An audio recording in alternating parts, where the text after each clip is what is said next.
Renewable energy ये एक ऐसा टर्म है जो आज से करीब 10 साल बाद बहुत ही ज़्यादा कॉमन हो जाएगा। आप हर जगह इसे सुनोगे। क्यों?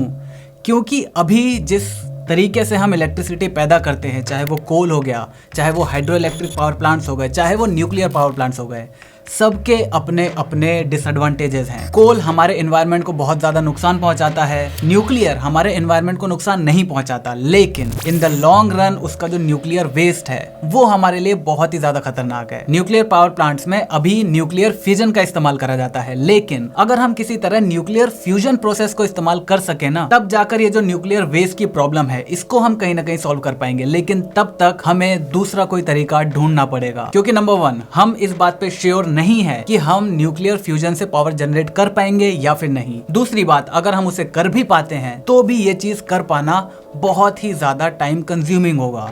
एटलीस्ट 5 से 10 साल लग जाएंगे हमें इसे मेन स्ट्रीम में लाने के लिए। So we have to do something, और इसका सबसे प्रॉमिसिंग तरीका है रिन्यूएबल एनर्जी।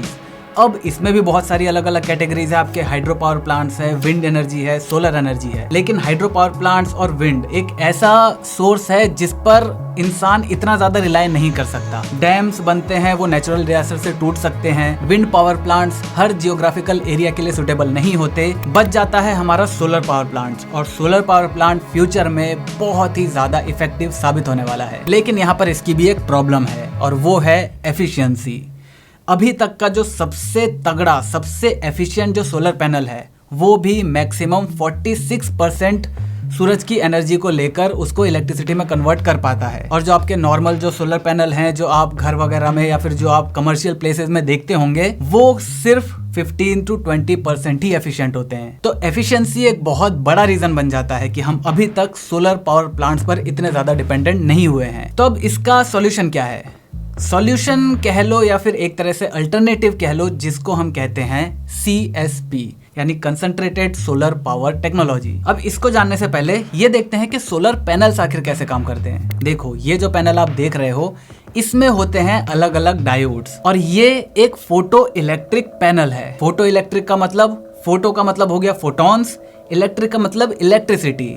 तो ऐसी चीज जो फोटॉन्स लेकर उसको इलेक्ट्रिसिटी में कन्वर्ट कर रही हो, इसको हम कहते हैं फोटो इलेक्ट्रिक पैनल्स। अब फोटोन कहां से मिलेगा? इस दुनिया के सबसे बड़े बल्ब से, जो नेचर ने हमें खुद दिया है, और वो है सूरज। ये जो पावर प्लांट्स होते हैं ये सूरज की रोशनी, ध्यान रखना इस वर्ड पे, रोशनी की मदद से इलेक्ट्रिसिटी जनरेट करते हैं। जब इस पर रोशनी पड़ती है, फोटॉन्स पड़ती हैं, तो वो इसके अंदर के एक इलेक्ट्रॉन को फ्री कर देते हैं। और हम सबको पता है कि करंट क्या होता है? Flow of electrons. तो वो इलेक्ट्रॉन्स अपना सर्किट में फ्लो करने लगते हैं, आपको इलेक्ट्रिसिटी मिलने लगती है। लेकिन ये जो CSP है ये उस सूरज की रोशनी से पावर नहीं लेगा, ये उस रोशनी की वजह से जो हीट जनरेट होती है उसकी मदद से पावर जनरेट करेगा। यहाँ पर आप ये जो बड़े बड़े सोलर पैनल्स जैसे देख रहे हो, ये कोई पैनल्स नहीं है, बल्कि ये मिरर्स हैं। और वो भी ऐसे वैसे मिरर नहीं, कनकेव मिरर्स, जो सूरज की पूरी रोशनी को एक जगह पर कंसंट्रेट करके भेजते हैं। ये एक इतनी तगड़ी इंजीनियरिंग का नमूना है ना कि मैं आपको क्या बताऊं। यहाँ पर सबसे पहले इंजीनियर्स को ये देखना था कि वो कैसे कम से कम ज्योग्राफिकल एरिया को कवर करके मैक्स टू मैक्स जो एनर्जी है, जो रिफ्लेक्शन है, वो इस बड़े वाले टावर तक भेज सके। अब चलो देखते हैं कि ये काम कैसे करता है। इसका जो बेसिक वर्किंग प्रिंसिपल है वो बिल्कुल सेम है जो हम आज के टाइम में इस्तेमाल कर रहे हैं, चाहे कोल पावर प्लांट हो गया, चाहे आपका विंड एनर्जी हो गई, चाहे आपका न्यूक्लियर पावर प्लांट हो गया। वहां पर क्या किया जाता है? हीट की मदद से बॉयलर्स में पानी को गर्म करा जाता है, उससे जो स्टीम निकलती है उससे टरबाइन चलाया जाता है, वो टरबाइन हमें इलेक्ट्रिसिटी पैदा करके देता है। सिमिलरली वही कॉन्सेप्ट यहाँ पर है। ये जो कनकेव मिरर्स हैं ये अपनी रोशनी को कंसंट्रेट करके एक जगह पर फोकस करते हैं। ये जो टावर लगा हुआ है यहाँ पर ऐसे मटेरियल यूज करे जाते हैं जो हीट को एब्जॉर्ब करता है।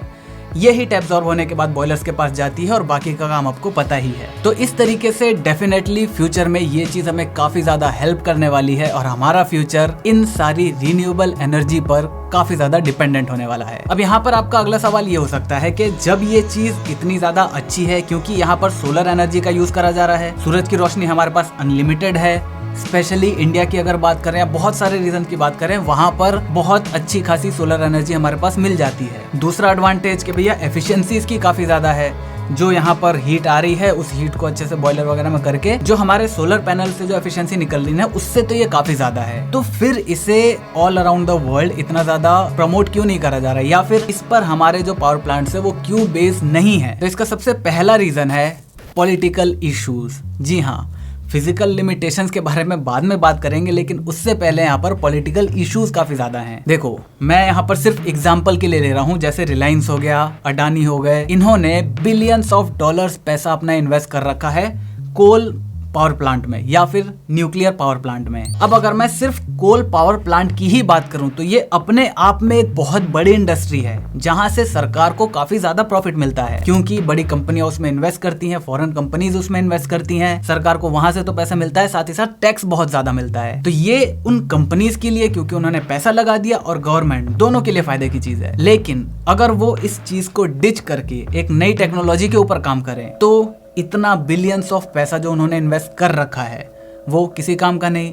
ऊपर से गवर्नमेंट का जो टैक्सेस जा रहे थे, जो गवर्नमेंट की कमाई हो रही थी, वो बंद हो जाएगी, क्योंकि पूरी कोल इंडस्ट्री या फिर पूरी जो माइनिंग इंडस्ट्री है, जो रिसोर्स वाली इंडस्ट्री है, वो पूरी खत्म हो जाएगी, क्योंकि सूरज का तो टैक्स लगना नहीं है। तो गवर्नमेंट भी जब तक हाल बुरा नहीं हो जाता तब तक किसी पर भी ऐसा दबाव नहीं डालेगी कि वो अपने इन इंडस्ट्रीज को बंद करे। ऊपर से जब ये नई टेक्नोलॉजी आएगी तो इसके अंदर भी कई बिलियन डॉलर्स इन्वेस्ट करने पड़ेंगे इन बड़े बिजनेसमैन को। तो यहाँ पर ये सारी चीजें मिलकर इसको अभी तक आगे आने से रोक रही है, या किसी भी रिन्यूएबल एनर्जी को अभी मास स्केल पर आने से रोक रही है। दूसरे रीजन की बात करें तो वो है कॉन्ट्रैक्ट्स। यहाँ पर जब भी ये रिन्यूएबल पावर प्लांट्स बनाए जाते हैं तो उनका एक कॉन्ट्रैक्ट होता है कि उन्हें अपने सप्लाई से इतनी ही सप्लाई देनी है। जैसे फॉर एग्जांपल, एक जगह से आपको ए अमाउंट ऑफ एनर्जी ही निकालनी है, इससे ज्यादा आप नहीं निकाल सकते। अगर आप उससे ज्यादा निकालते हो तो आपको गवर्नमेंट को एक बहुत भारी टैक्स देना पड़ेगा। अब यहाँ पर ये जो कंपनीज हैं, ये इनका मतलब नेचर पर कोई भी कंट्रोल होता नहीं है। तो यहाँ पर सूरज जो है वो अच्छी खासी हीट प्रोड्यूस कर देता है, तो कई बार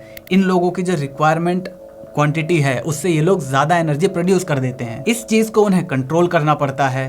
तो ये भी एक तरह से कहीं ना कहीं इन्वेस्टर्स को या फिर नए जो एंट्री बैरियर है उसको काफी ज्यादा बढ़ा देता है कि भाई बहुत सारी सिरदर्दी है, अभी रूल्स जो है वो काफी ज्यादा टफ हैं, तो अभी लोग इसके अंदर नहीं घुस रहे। इसके बाद जो तीसरा रीजन है वो इसी पर्टिकुलर टेक्नोलॉजी के ऊपर है, CSP के ऊपर। वो है the material, selection of material. यहाँ पर आपके जो ये मिरर्स हैं ये तो खैर स्पेशल डिजाइन करवाए ही जाते हैं, लेकिन यहाँ पर जो एब्जॉर्बेंट है, जो ये टावर पर लगा हुआ मटेरियल है, ये मटेरियल भी बहुत ज्यादा सोच समझ के और बहुत ज्यादा एफिशिएंटली लगाना पड़ता है ताकि मैक्स टू मैक्स एनर्जी ली जा सके विदाउट डिस्ट्रॉइंग द प्रोडक्ट। कई बार यहाँ पर ये जो एब्जॉर्बेंट है इसमें आग लग जाती है ड्यू टू ओवरहीट। बहुत सारी चीजें हैं जो इसकी गर्मी को झेल नहीं पाते, और यहाँ पर ये भी देखना है कि जो हीट है वो इतनी ज्यादा कम एब्जॉर्ब भी न हो कि बॉयलर्स में एनर्जी जा ही ना पाए। तो ये चीज भी यहाँ पर CSP के लिए काफी ज्यादा परेशानी एक तरह से या हिंड्रेंस क्रिएट कर रही है। इसके बाद अगर मैं लास्ट प्रॉब्लम की बात करूं तो वो है द नेचर रूल।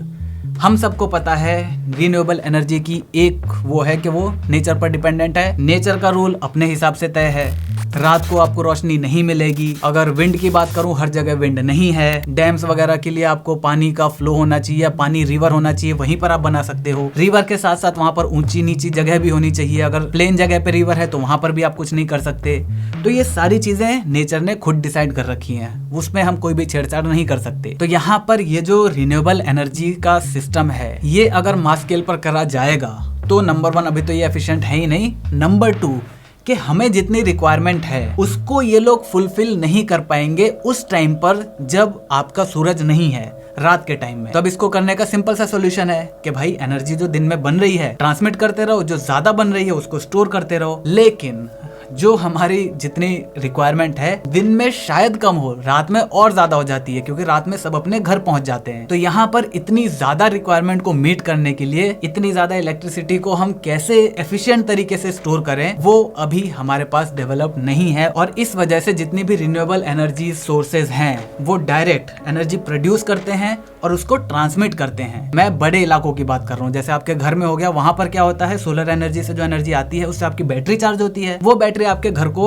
सप्लाई पहुंचाती है। लेकिन जो बड़े पावर प्लांट्स है वहां पर क्या होता है, एनर्जी बनती है और साथ के साथ वो ट्रांसमिट होती रहती है। वहां पर जो स्टोरिंग है वो बहुत ज्यादा कम करी जाती है, क्योंकि एफिशिएंट तरीका नहीं है स्टोर करने का। तो ये सारे प्रॉब्लम्स कहीं ना कहीं इस टेक्नोलॉजी को या मैं कहूँ रिन्यूएबल एनर्जी को अभी के टाइम में काफी ज्यादा पीछे रख रहे हैं। इसके बाद अगर मैं इसके फ्यूचर की बात करूं कि मुझे क्या लगता है, तो यहाँ पर मेरे हिसाब से मास स्केल पर यह टेक्नोलॉजी आ पानी काफी ज्यादा मुश्किल है because of this absorbent material. ये इतनी ज्यादा एनर्जी से मेरे हिसाब से तो कभी भी वो काम नहीं कर पाएगा। ये टेक्नोलॉजी कहाँ पर मैक्सिमम आ सकती है, जैसे हमारे सिटीज हो गए, हमारे कस्बे हो गए, हमारे गांव हो गए, हमारी सिटीज हो गई, सिटीज नहीं हमारा सेक्टर हो गया कोई, जैसे मैं जहाँ पर रहता हूँ ग्रेटर नोएडा, वो बहुत बड़ा सेक्टर है, उसमें बहुत सारे अलग अलग छोटे छोटे सेक्टर्स हैं।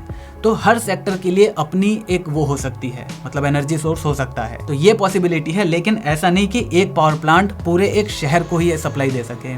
मेरे हिसाब से ये हो पाना काफी ज्यादा मुश्किल है। तो बस मुझे उम्मीद है आपको ये वीडियो पसंद आई होगी, इससे काफी कुछ सीखने को मिला होगा। अगर वीडियो पसंद आई, वीडियो को लाइक कर देना, चैनल पर नए हो चैनल को सब्सक्राइब कर देना, क्योंकि हम ऐसे ही ज्ञान बांटते रहते हैं।